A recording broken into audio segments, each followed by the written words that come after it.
I'll find YouTube videos and then you like try and get in contact with the person and you can't. It's a hook, it's a problem, it's a solution, it's a call to action. So I made a little example here of what this looks like in 1031 Exchange. Done is better than perfect. This is my favorite saying in the whole entire world. Like my done video that has mumbling or me misspeaking will beat your not done video 100% of the time, all the time. So this is good information for you guys, right? Everybody knows what a 1031 exchange is, right? Oh, you want to hear the whole story, or what? I'll do it really fast. That's how I got into real estate. I was in the Marine Corps. I went to UH Hilo. I worked in politics for 10 years. I got into real estate in 2015, and then in 2018 I moved to EXP, and then in 23 we started the team at EXP. I didn't come with a team. In 23 we're the #1 team in Hawaii and #3 team nationwide. We're #4 now, so I need to update the slide. But this is what the production has looked like since then. So between 2019 and 2024, and this year we're on track to do over 400 million, and I'm hoping we get to 1,000 units. It's my big, hairy, audacious goal. We're like tracking to do probably 850 or 900, but 521 as of 3 days ago. So it's insane. It's been a wild ride. Yeah. So we are now a statewide operation. Up until 23, we were just on the Big Island, and then in the beginning of 23, we expanded to Maui, and in the middle of 23, we expanded to Oahu, and then we merged with Ronnie's team at the end of 23. So that made us on Kauai.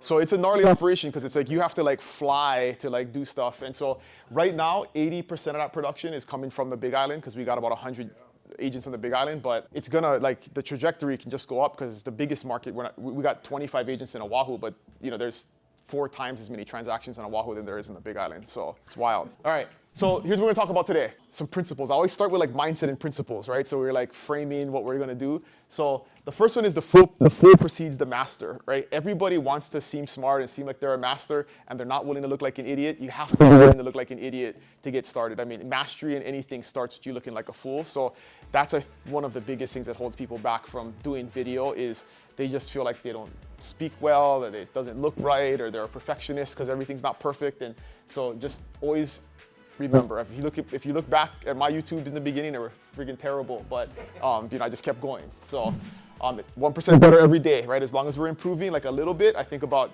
the compass analogy where if you're 1 degree off for 1 step, it doesn't make a big difference. But if you're 1 degree off for 500 steps, you're a huge way off from where you want to be. And that can be in the right direction or the wrong direction. So just focus on a little bit of improvement every single day. And at the end of the year, you're 365% better. And really just small, consistent action is what this takes, is consistent actions on a daily, weekly, monthly basis. And then the results over time are overwhelming. Like, I mean, you look at the production, you know, that people think like it happened quickly and it happened overnight, but it was like, it didn't feel like that in the beginning. It was like I mean, my first 3 years, I was just figuring out real estate. And then once we started the team, it was like, we have this like amazing operation today, but it was a grind to get there where we were figuring stuff out. We made mistakes, we changed little things, we scrapped things, we wasted money on stuff. I mean, it was like a very slow grind to get there, but it was just the constant small actions of moving in the right direction that got us to where we are. So, all right, so why I started YouTube? Really, it was because I'm lazy, okay? So this is like the crux, my motivation to start YouTube was not to like generate a bunch of business and because it was a fad at the time. It was, I would get the same 10 questions from buyers about Hawaii real estate, and I was like, man, I'm sick of calling these people back and answering their questions. So what if I made a video on it and I just sent them a video to answer their question? So you always get asked in Hawaii about leasehold and fee simple. It was like my 3rd video I did was leasehold versus fee simple. And I explained it. So every time I would get a question about a leasehold property, I would send back a video and say, hey, here's an explanation of what this means. Let me know if you have any questions. And then we'd start a conversation that way. So it was really just trying to be efficient. It wasn't like some huge strategy. And I just wanted to do less work and spend less time on the phone. So that's the truth about why I started. And then I started to realize that it was more about conversion than it was about generation. And this is, again, a foundational thing that I think holds people back is they think like, hey, I need to do 10 YouTube videos and I'm gonna make all this money and close millions of dollars in GCI. When I really view YouTube as a conversion strategy more than a generation strategy. Because if people, and I'll get to this in the next slide, if people are seeing you on YouTube, even if you met them in some other area, I think about this from a referral situation, right? If Ronnie refers me his friend to buy property and then we have a conversation, I have YouTube links on my signature. I send him my contact card that has YouTube links. He Googles me and finds me on YouTube. I start sending him weekly videos of the videos we make. Now his friend has trust and credibility that I'm who I say I am and that I'm actually who Ronnie said I am, versus like if there's zero evidence in the world that proves that I'm a credible realtor, how can I expect him to want to be sticky, right, from a conversion standpoint? And then this is scalable, right? This is one of those things. I'll show you the stats in a second. There's so many things in life that are not scalable, like having, sitting and making cold calls for 2 hours a day. It's super, super effective, but you only have so many hours a day to do that, and you're only one person. The scalability of YouTube is crazy, right? So this has been like my strategy over the last 7 years is I do 1 video a week, so it's like not a lot, but I really literally have not missed a week in 7 years, and now we do more than one video a week. I only have less than 2,000 subs, right? So it's like I don't have 10,000 or 50,000 subscribers. Like that's not really necessary for it to be effective. But I get 5,000 views a month. Again, not viral, not anything super impressive. But if you break that down, it's 275 watch hours a month. Like that's me having a conversation, a one-way conversation with a lead for 275 hours. I mean, you do the math, it's absolutely impossible. That's 9 watch hours a day, right? So how can you prospect and have conversations for 9 hours a day any other way? I mean, it's by far the most scalable, easy way to have conversations with people. And then what it leads to is about 2 to 5 appointments a week. Some weeks are more, some weeks are less, but I'll get into the strategy on how we make that happen, but that's the direct result. Like people are always like, what's the ROI? What's the ROI? They want like a number, right? They want like a dollar figure or whatever. What I've found is, I can measure appointments per week, but I cannot measure like, yeah, we might've got that lead directly from YouTube, right? Like got it, right? And I can say, okay, that's a YouTube lead because they booked an appointment via the link that's on the YouTube description. But did that person find the YouTube channel because I made an Instagram post that said, watch the full video on my YouTube channel? Did they find it just because it came up in their recommended videos? Like, I don't know how necessarily they got there. Could it be that they came in through a Facebook lead and now I put them on my email list that I send YouTube videos out every week to? So again, it's part of an overall conversion strategy. It's not like I'm directly, when I see people online saying, come do my YouTube class and close 30 million a year in YouTube leads, it's like, it's kind of bullshit, I think, because there's like so much stuff going, it's really, really hard to narrow down and say, this is exactly how I found you, right? So consistency, just doing it, putting it out there. One of my very best clients, like he's like the most easy money guy in the whole entire world is, I was on the list side of a big piece of land, like a $2.5 million piece of land. And he was on the buy side. We did the deal, and throughout the deal, at some point he just called me directly because he found YouTube videos about me. He was like researching me, trying to like figure out strategy and making an offer and stuff. And then his agent did such a terrible job during the transaction. He was like, hey, if I do more deals, like, will you be my realtor? Because I really like your videos, and like, you did a great job on the sell side. I'm like, yeah, absolutely. And he's since bought 3 more multi-million-dollar properties from me, like since that initial deal, right? So this guy is like in the last 3 years done like $10 million in transactions, but it's like, that's conversion, right? Like, I mean, if he didn't look me up being on the list side, I mean, so do I contribute that to YouTube? I don't know. I mean, like, it was just me doing a good job and being a nice guy? I don't know, but it definitely didn't hurt, right? That's the thing, is it's definitely a positive force multiplier in the overall business model. Okay, so the first thing, this is like the first step, right? Is define your audience. This is something that it's gonna drive everything else that you do in the YouTube strategy, is like, who do you wanna be talking to? And I made a decision in the beginning that I just wanted to answer questions for clients who were inquiring about unique aspects of Hawaii real estate. So I wasn't trying to entertain anybody. I wasn't trying to do, fancy videos or whatever. I really didn't care about views. I just wanted people who were genuinely interested in the finer aspects of buying real estate in Hawaii, the details, the weird stuff.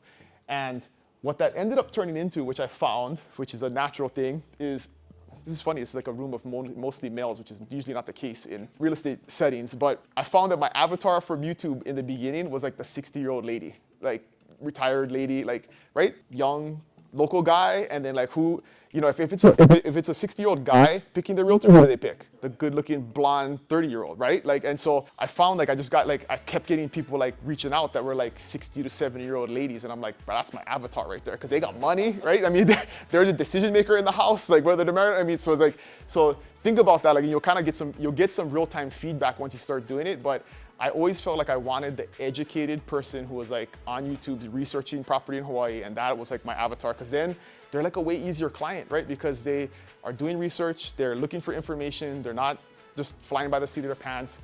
And so think about that in your overall strategy, because it's gonna come into play on content, right? What kind of content do you put out? It's gonna be driven by who you want your audience to be.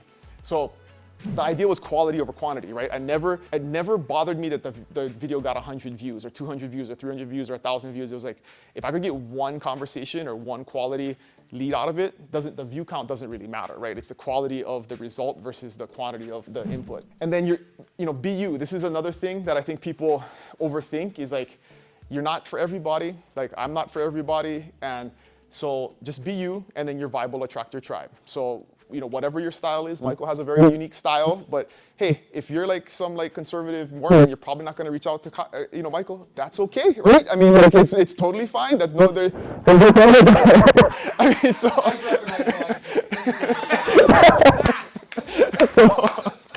just accept that fact that not everybody's flavor is. So that's something that I think we try to be everything to everybody, and that's just impossible to do, so let's get over that, all right? So here's the content creation system. Everybody asks, like, what camera do I buy? What mic do I buy? What, lighting system do I buy?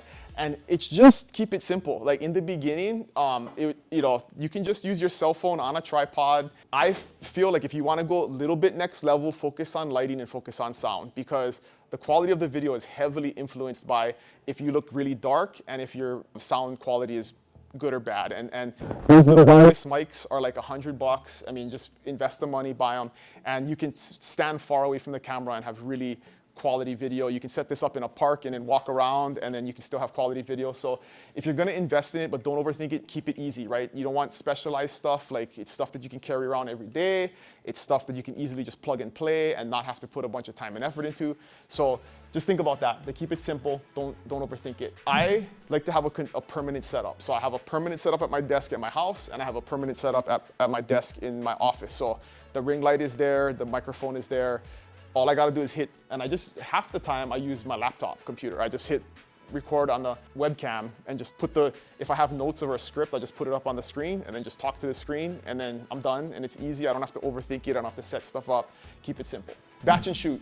So rarely, I do a good job of mixing this up on social media, but sometimes if you look at the YouTube channel for 2 months, I'm in the same shirt and the same background. Like, I don't change it. Like, I just batch and shoot. I sit down, I plan content out. I'll talk about content planning strategy, and then I'll sit down for like an hour or two, and I'll just shoot all the videos and then give it to the editors. And then I'm done for a month or two. I'm like out. I'm kind of stressing because I think next week is my last one, and like I haven't had time because I've been traveling to shoot my next batch. But as soon as I get home, I'll do that. But if you have to do this every single week, you won't do it, right? If you have to build it into your schedule, do it every single week, it's going to be hard. So get yourself in the mindset, have all the content ready to go, and then just batch and shoot. And then no fancy editing necessary. So don't over edit in the beginning. You can just cut off the beginning and the end, and maybe if you stumble on some words or you need to restart or whatever, edit out. But don't feel like you got to have B-roll and have captions and all of this crazy stuff. Like, that'll come over time if you have the resources to do it with more editing, but that's a problem for folks to get started, is they overthink the editing process in the beginning. Nobody's a video editor, so they don't do it because they're not a video editor, and that's not the way. Just like, I used to use WeVideo and just cut off the beginning and the end, and then that's it, and then just post it, and like very minimal editing at all, and no expertise required. And then, we talked about this earlier, just watch it one time and then post it. Don't watch it 17 times and pick out every single thing that you mumbled about or whatever. Just make sure there's nothing crazy in it, that the sound actually is on the whole time. There's no glitches in the video. Just watch it one time and then post it and forget about it. And don't overthink and overanalyze. Be critical of what you put out there. So here's the year-long content plan. When I started, and I made the decision to start, I did some initial research, and somebody said you should do 1 a week. The algorithm likes it if you're consistent and you do 1 a week. So I thought to myself, okay, how do I do 1 a week? Like, that's a lot. And so I just opened up a spreadsheet, and I started thinking about all of the common questions I got about real estate in Hawaii, and I started writing them down. And I quickly came up with like 45 topics. And I was like, okay, that's 1 a week plus 1 market report a month, right? So 12 of them are easy. You can swipe 12 right off the top by doing market reports once a month. And then the other 40 topics, I guarantee all of you have 40 things you can talk about Spokane real estate, guaranteed, right? And it can be contractual stuff. I'll go through topics in a second, but I think that's the first part, is figure out what your 52-week plan is, and then batch them up, right? 8 at a time or whatever. And really, if you do the math, right, what's 52 divided by 8 is like 4 or whatever. Like, that's really 4 sessions. You can shoot once a quarter and then have all the content you need for a year. And that's just YouTube. We'll talk about distribution to other sites also. But all you need is 40 ideas, right? Create a spreadsheet and just start executing on it. Okay, so content ideas. This is a ton, And again, slides will be downloadable at the end, so you don't have to write this down. But this is just ideas of when you think like, I don't even talk about. Like, here you go. Like, here's 25 things, and then some of these are 5 reasons to move to your town, 5 reasons not to move to your town, what you wish you knew before moving to your town. So those types of stories are the best. And then just like I randomly will pick parts of the contract. So if like I don't really have enough content to shoot, I'll be like, I'll just explain paragraph L in the contract, termite inspections. And yeah, dry, but you know what? If I get asked how does termite inspections work, I just send them the video on paragraph L and I got that knocked out. So you can do that like really simply, or I'll also like shoot the video and explain it, but then talk about strategy if you're on the sell side and you're on the buy side, how that paragraph works, right? When would you ask for the other side to pay for the termite inspection, things like that. And like and it's a competitive offer situation. The termite inspection only costs $300, and if you offer to pay for it, that could be the difference in you winning and losing. It's only $300. Like, would you rather spend $300 or have to overbid the property by $5,000? Like, you got to think about the strategy on terms and costs, and it's one way that you can just give advice and sound smart about the contract. So interviews do super well too. Like if you just interview your lender friend and talk about what does the pre-qualification process look like, and just go back and forth, grab the dual mics and sit down and talk to them. I've done stuff with my escrow friends and I talk about the escrow process and what does title insurance mean. Appraisers are a good one too. What does the appraisal process look like? What is a home inspection? What do you do at a home inspection? Interview your home inspector, interview a termite inspector. But those are super easy because you just come up with 6 questions and just talk like you normally would. You don't even have to have a fancy setup. Like just sit across the table and have the camera facing this way, and so nobody feels weird about the camera, and that stuff looks fine on YouTube. Don't overthink it. It's gonna be okay. I don't like home tours. I put them on here just because if you got nothing else to do. Why do you think I don't like home tours? They're not evergreen. So home tours get a lot of views. So if you look at other YouTube channels in your market, like they're gonna be people with tons of subscribers and tons of views, but I don't think they're getting very many leads out of it, because if you do a home tour of like a fancy home, it may get 10,000 views, but that's just people looking for entertainment. They're not looking for education, right? So the home tour thing makes you feel good because it gets a lot of views and it's easy to do.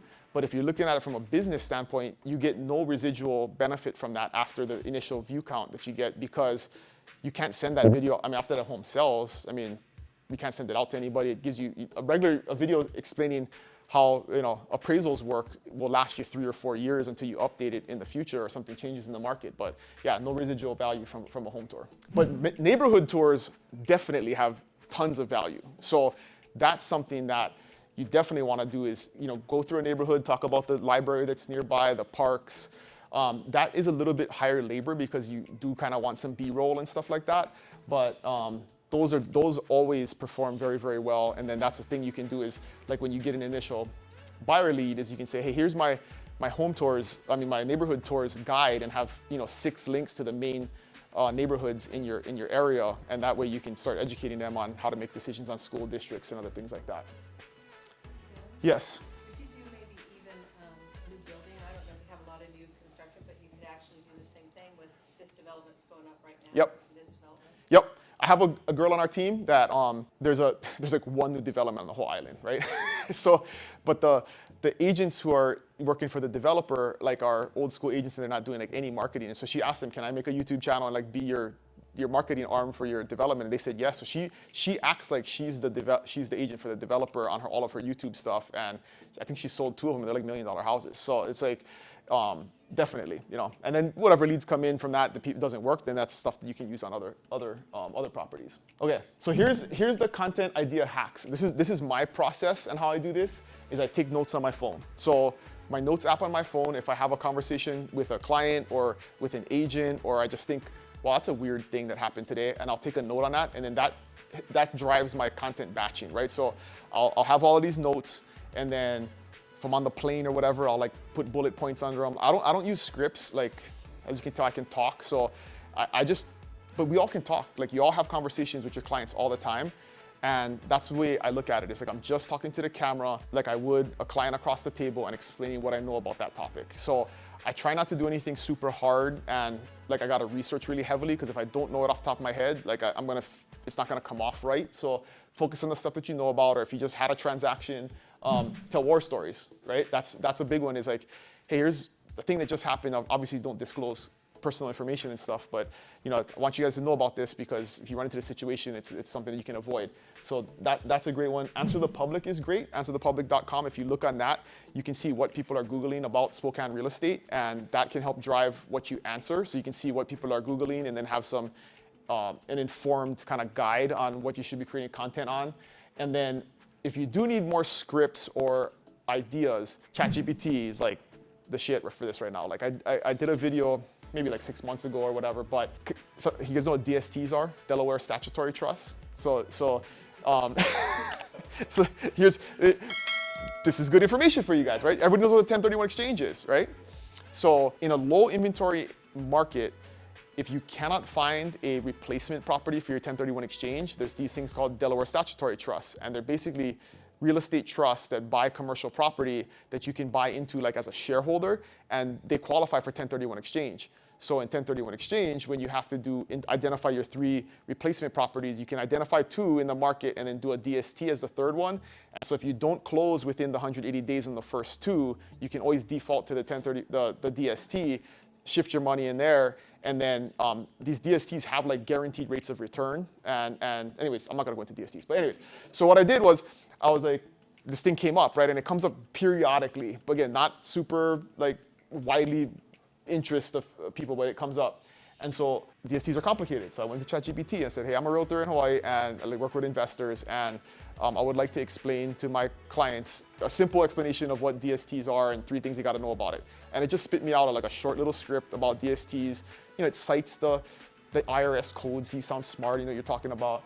And so you can do that with ChatGPT, is ask it to explain something to you simply, and then just use that as your guide to make the video. So that's a huge advantage we have now to make for scripts. All right, you guys can stop me if you have any questions. So I know we're like rolling quite quick here. So you don't know what's gonna work. This is a big one, is people overthink, like I want a really popular viral video. These are the top 3 videos that I've ever done about real estate in Hawaii. Bizarre, right? Like lava zones. I mean, yes, I guess that's interesting to people, but like that's by far the highest. I have 2 videos that are like over 10,000 views on lava zones. So people are interested in lava zones. Tell people what they are. You guys know what lava zones are? They don't have them here. Yeah, so Lava flows down a mountain and you're in the zone of it. yeah. It's like a water flood. So on the Big Island, and this only applies to the Big Island. The other islands it doesn't apply, but they break the island into 9 different zones. So it's your likelihood of having a lava flow in your area. So it's like a flood zone, basically, right? So so if you buy in lava zone 1, it means like lava's flowing through your backyard, right? If you lava zone 2, it's like the highest likelihood of potential lava, and then 3 down to 9 is pretty safe, pretty unlikely, but it's a factor when it comes to financing and insurance. So if you're shopping, like you cannot get financing or insurance in lava zone 1, it's just not gonna, you gotta buy for cash. And then lava zone 2 you can, but sometimes the insurance is higher. So there you go, lava zone 1, 2. And then the 3rd most watched video is guns in Hawaii. How do you buy and register a gun in Hawaii? I don't know how this came. I think I was buying a gun or something. So I was like, I'm gonna make a video about this, because I went through the process of researching it and stuff. And for whatever reason, the freaking video is like, got like 10,000 views. I don't know why, but obviously it's interesting. And then a lot of times I'll make like really informative videos that I feel really good about, and nobody cares. So you never know. All right.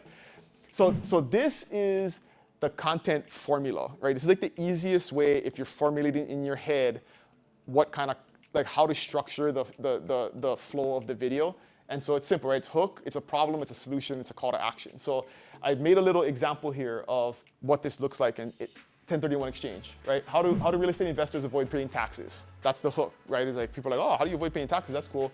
And then the problem is that, if you're a real estate investor, capital gains is gonna take 35, 40% of all of your profit after you do the investment. And that's a real big disincentive to actually doing real estate investing. But the solution is 1031 exchanges, right? They allow you to defer taxes into the future, and then you explain what that means. So that's the biggest part of it, right? So the first 2 are just kind of intros. That's the first 10 to 30 seconds where you get them to watch the rest of the video. Solution is 90% of it. And then at the end, you gotta have some type of call to action. Here's my email address if you have any questions. There's a link in the bio to book a meeting. Have some type of call to action, so you're actually being explicit about what you're asking them to do towards the end of it. So it's simple, it's not complicated, right? But you want like these aspects to just have an easy way to structure your video, and write a script if you need it. I always just use bullet points, right? I have like just bullet points that I can follow to make sure I hit all the main points, because I don't really like reading stuff, but that's the basic structure. Okay, so Tactics for ROI. The thumbnail is important. I did this wrong for many, many years, is I just made like a nice scenic picture of Hawaii and then put the topic of the video. I ended up, after years of doing this and having ROI on it, then I started hiring guys to do this stuff. But the best thing to do is use Canva.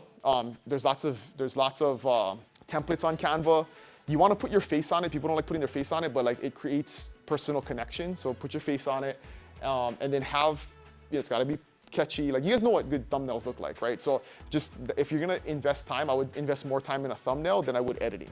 Right? Because the thumbnail will get them onto the video. If they don't ever get onto the video, it doesn't matter if your editing is good or not. So invest time in the thumbnail. And then the second thing is, we just talked about this, but having calls to action and description.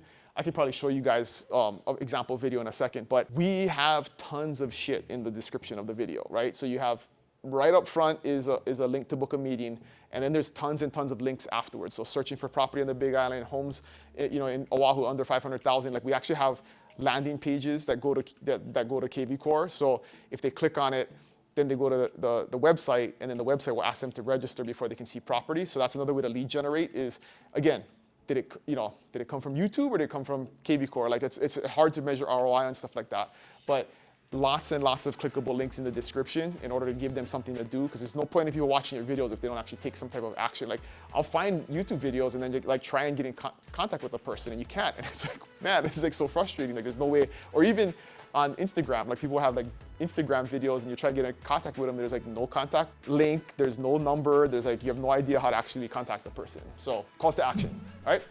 Calendly and then CRM, talked about that already. Does everybody use Calendly? It's a really simple, easy way to open your calendar up to people. And then the next level up, which is relatively inexpensive, but it helps you optimize, is TubeBuddy. So it's a plugin that you have to pay for, but it'll look at the video and then it'll help you optimize like keywords and tags, and it's just another tool to, if you want to maximize your ROI on the video that you're already doing, use TubeBuddy to help optimize the description and all of the tags in the back end and stuff. Okay. So the content distribution system.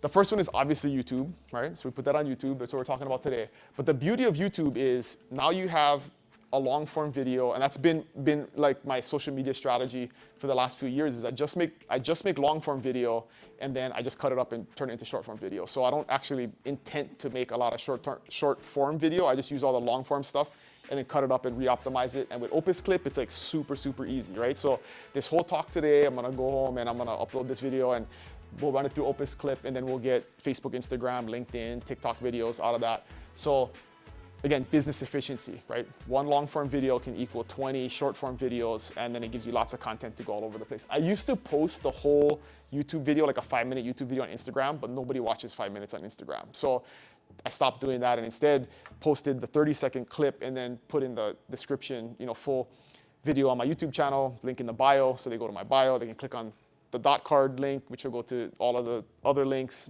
And so just having everything work together and be efficient.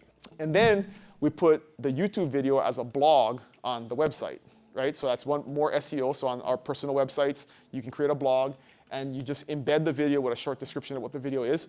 So there's no additional work. Sometimes you just use the description from the video in the blog post. And then you have more content on your website, fresh content on your website. And then this is the moneymaker for us is, and I wish this was my idea, but our leads manager, who's amazing, she came up with this when she started building drip campaigns for our leads. So going back to conversion versus lead generation, is she's taken YouTube videos from the last 3 or 4 years and then created these drip campaigns. So if I capture your email address, however, right, from an open house, from a Facebook campaign, whatever it is, you go into our CRM and then we'll do the initial reach out. So, we'll call, text, email, try and get a hold of you. If you don't respond, then we'll just put you on our long-term drip campaign. And this thing now is like over 1,100 days. So you get 1 email a week for like 1,000 days, so like 3+ years out, and it's just old videos. So she'll take old videos and then just say, hey, here's how if you move into Hawaii, here's how you bring a pet. If you move into Hawaii, here's how you register your guns. If you move into Hawaii, and so it's really valuable content. And then once a month, it's a market report. So there's fresh content, but the old content is fresh to a person who hasn't seen it before. So she just reuses it, turns it into a long-term, it's like an educational email course, right? Is you're gonna get something educational for forever until I die or you die. Like you're gonna get an email once a week from us. And that is absolutely key to our conversion. I mean, on a daily basis, people respond to those emails or the automation, because those emails don't go out once a week, right? They go out when we assign the campaign to the lead. So you can have response, because that's one of the pains about email blasts is like you do a blast email and then you get like 25 responses in one day because it all goes out at the same time. With the campaigns, they're going out whenever you assign them. So it's like on a daily basis, you'll get a few emails back from those campaigns that could have been running for like 6 months, a year, or 2 years. And my story about this, I don't know if I told it last time I was here, because it happened right before the last time I was here. But I had a guy call me, Dave Pearson. My phone, I'm in the office one Friday morning and my phone rings and it's Dave Pearson. I don't know who Dave Pearson is, but he's saved in my phone because everything that goes into the CRM gets synced to my Google contacts. And so I answer the phone, hey Dave. And as I'm talking to him, I'm looking up Dave Pearson in the CRM, and he comes up and it says referral from Jim Rath, and they had a little bit a few notes in there, looking for a property with 2 structures on it, yada. And he's like, hey Dylan, I know it's been 3 years since we talked, but I appreciate all the stuff that you sent me over the years. I watch all the videos, and I think I found the house that my wife and I want to buy. And I'm like, awesome. Like, when would you like to go see it? He's like, I don't think I need to see it. Let's just write the offer. I saw enough online. I'm not even there. I'm in California. And I'm like, okay, cool. It's like a $1.3 million house, right? So the moral of the story is we are, write the offer. We close in 30 days. Super, easiest 30 grand I ever made. But it seems easy, but I sent this dude a video for 3 years. Like, there was a lot of work, right, that went into that. Like, it wasn't that easy. So it looks easy, but it's really not. But the moral of that story was, and this is like one of my new mantras to agents, is like, you gotta create clients in the marketplace who you don't know exist, right? Because normally what we do as agents is we believe our friends are our clients and our family are our clients and my classmate is my client, and then they go buy a piece of real estate from somebody else and we get heartbroken. We're like, oh my God, I can't believe Ronnie went and went to the open house and wrote an offer when like Ronnie's my uncle and he should have bought it from me. But we did nothing to convert that lead proactively, right? Like, even, yes, they're your friends, your family, your sphere, but if we're not proactively converting them and making them believe that we're their realtor, they're just gonna go choose somebody else. And so that's the idea behind this. Is I never knew Dave Pearson. I forgot Dave Pearson existed. I did have a conversation with him like 3 years prior, but he considered me as his realtor for 3 years, even though I never personally talked to him. And when it was time for him to buy and convert, like, he just called me and I was his realtor. So super easy, right? And when it comes to the new world of buyer compensation, that's gonna make that whole discussion way easier when they've already elected and saw your value. It's like, they're not gonna haggle on price at that point, right? They're not gonna haggle on cost. Like, they're just gonna agree to pay you. I mean, that's gonna make life a whole lot easier if we're proactively converting folks before they're ready to buy. And then we talked about drip campaigns. All right, so this is kind of where we've been going with this whole thing, right? Is lead conversion versus lead gen. And so I think there's too much focus on like YouTube is gonna just generate all of these leads and make us a millionaire. We really gotta look at it as a lead conversion tool, and it's not the priority, right? Generation is not the priority, conversion is the priority, and using YouTube to retarget all the people that are already in our phone, already in our database, already in our sphere of influence. And so if we think about it that way, the lead generation will come, but let's just focus on the conversion side of it first. And then this is huge, is I tell new agents this all the time, is your sphere has no idea that like what your knowledge is as a realtor. You're brand new, you probably don't know anything. But if you can make a few videos that make you look smart and you put that video in front of your sphere of influence, now they automatically believe that you're credible, right? Like this, it supercharges credibility, because for whatever reason, especially old people, like if they see you on YouTube, like they think you're like a star, right? Like they think you're like really special. Like they don't realize that like anybody can upload a video to YouTube, right? Like we know this, but like other people don't know this. And this is a super weird thing that I got over, years ago. But I would meet with people, a YouTube lead, or somebody who's been watching me, and they would be like nervous. And I'm like, I'm just a dude. Like, but they like think you're somebody special because you have videos on YouTube. So if you're brand new and you don't have that much influence, in the world, like you can really create a persona about yourself that is kind of true, maybe not. But if you're just doing market reports or just doing neighborhood tours, easy stuff, people automatically assume that you're like some superstar realtor and you could never sold a house before. So leverage that. Okay, so the secret is consistency and action. At the end of the day, this is all the secret is to anything in real estate, right? Is doing it consistently and actually doing it. Like that's it, and don't overthink it, just do it. And then these are the closing principles, right? Everything works, nothing does it. People are like, what about this? What if I do that? What if I do this video? It's like, the answer is yes to everything. If you do anything, it's gonna work, and if you do nothing, it's definitely not gonna work. So just do it. Done is better than perfect. This is my favorite saying in the whole entire world. Like my done video that has me mumbling or me misspeaking will beat your not done video 100% of the time, all the time, right? So just don't worry about perfection. There's usually misspellings in my presentations, and my wife hates it because she's a school teacher. But you know what? I'm the one up here speaking. You're not. So it's like one of those things where I don't care. Like it's just like it's done, it's there, and I'm not gonna worry about it. Focus on the process, not the outcome. So it's just about making the videos. I mean, like again, consistently making them. Don't worry about the outcomes. The outcomes will come. It was probably like 2 years before I felt like I was getting any real return off of YouTube. My brother still teases me to this day. He thought I was an idiot. I'd be in the conference room making shooting videos, and he'd be like, what are you doing? Like, such a waste of time. And now he's like the beneficiary of all of these leads that comes in, and I cannot work, and he gets them. So he shuts up about it now. And then, well, you think you can, or you think you can, you're right? It's all about mindset. And if you think you're bad on video, and you think you don't look good enough, or you think you're not a good speaker, like, you're absolutely right. And if you think you are, you're absolutely right. So just do it. Don't worry about it, and you'll get better over time. So these are the slides. Got QR code this time if you want the slides. But what else? What you guys got? Ideas, problems? Always have the natural light behind the camera, not behind you. Yeah, that's a simple trick. And that's like an office setup thing, right? It's like if you're gonna shoot videos in your office, just set your desk up so your desk is facing the natural light and it's not behind you, and then it's super easy. So, and I think the audio is super important too. You can definitely tell the difference when audio is like echoey and you sound far away and it's not good. And so investing in a decent mic is definitely worthwhile. And then even at your desk, like I have professional plug-in mics to my computer just because I feel like if you're doing video calls or like presentations online, that audio matters too, and you can really tell the difference between a high quality mic and just your laptop mic. So it's worth investing in that too.